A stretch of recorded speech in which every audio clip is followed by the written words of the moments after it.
So we've got the Federal Reserve, a privately owned corporation with a monopoly on creating money, but with no accountability, backed up by a government with a monopoly on force. The country got sold on the Fed as an institution that would help stabilize the economy and remain independent of politics. But in fact, in close to a century of existence, the Federal Reserve has done just the opposite.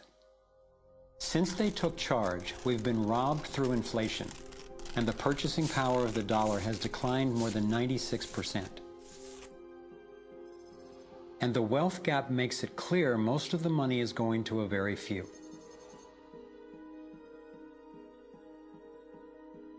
Only 16 years after the Federal Reserve was in power, America experienced the Great Depression. My research revealed that before the big crash in 1929, the elite bankers pulled their money out of the stock market. After the crash, they used that money to buy up cheap stocks and smaller failing banks for pennies on the dollar. Among the bankers who consolidated their wealth this way were the Rothschilds, Rockefellers, and Morgans. A similar scenario played out in the 2008 financial collapse, with the same bankers benefiting.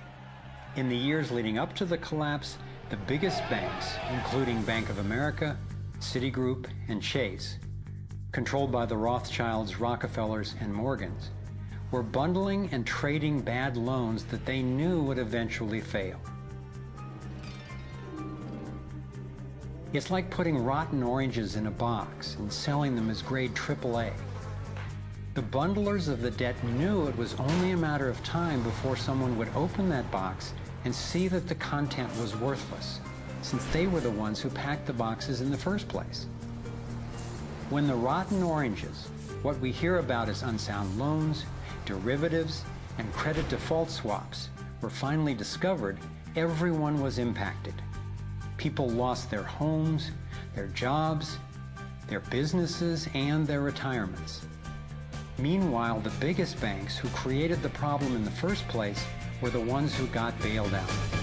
Why's that? Why would the Federal Reserve give trillions to the banks, even though the majority of Americans were against bailing them out? And why not help those most in need rather than the perpetrators of the financial collapse? My research led me to believe that the same people who created the Federal Reserve, the Rothschilds, the Rockefellers, and the Morgans, still control it, and they use this scheme to bail themselves out at our expense. Many of the banks created are still the most powerful lobby on Capitol Hill, and they, frankly, own the place. I'm convinced that the near collapse of the economy in 2008 resulted from an orchestrated pump-and-dump scheme designed and executed by the big bankers to consolidate wealth and power. David Icke explains how he sees the Federal Reserve rigging the so-called business cycles. Stage one, it's like throwing a fishing line out. Stage one, you put lots of money, units of exchange, into circulation. You do this by pushing interest rates down, by making lots of loans.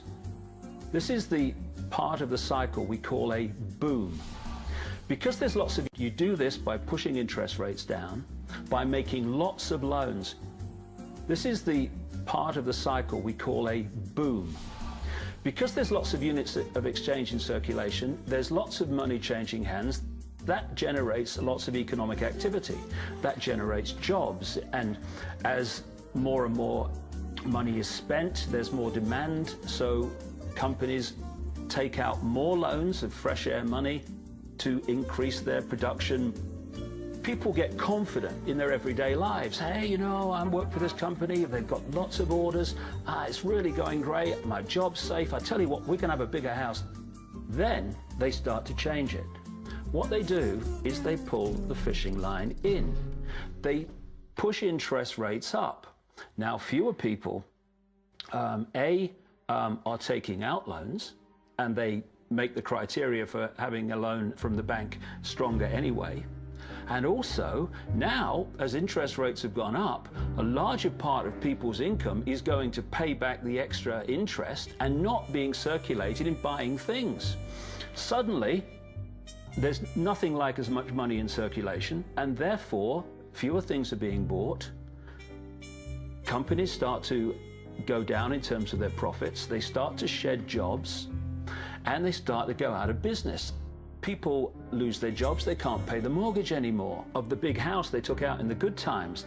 Now what the banks are doing is starting to reel the fishing line in, because as they go bankrupt, companies and individuals, the banks get the real wealth, the property, the land, the resources that they had signed to them for lending merely figures on a screen. Now this economic cycle of fishing line out, fishing line back, lots of units in circulation, pull them in, has been going on for centuries.